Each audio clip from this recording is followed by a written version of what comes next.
கர்நாடகாவில் முழு அடைப்பு போராட்டம் காரணமாக ஈரோடு மாவட்டம் பன்னாரி சோதனைச் சாவடியில் தமிழக பதிவெண் கொண்ட வாகனங்கள் அனைத்துமே நிறுத்தி வைக்கப்படுகின்றன.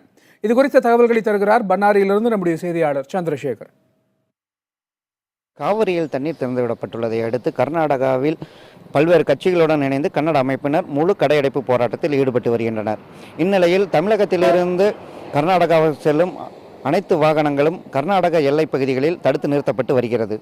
அதனைத் தொடர்ந்து சத்தியமங்கலத்திலிருந்து தெம்பம் வழியாக கர்நாடக மாநிலத்துக்கு செல்லும் வாகனங்கள் கர்நாடக பதிவெண் கொண்ட வாகனங்களை மட்டும் அனுமதிக்கின்றனர். மற்ற வாகனங்கள் இங்கேயே தடுத்து நிறுத்தப்படுகிறது.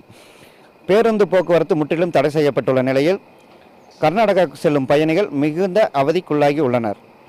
கர்நாடகாவிலிருந்து தமிழகத்துக்கு வரும் காய்கறிகள், பழங்கள் உள்ளிட்ட உணவுப் பொருட்கள் இன்று வராததினால் சற்று விலை உயர்ந்து காணப்படுகிறது. புதிய தலைமுறைக்காக சத்தியமங்கலத்திலிருந்து செய்தியாளர் சாம்ராஜுடன் சந்திரசேகரன்.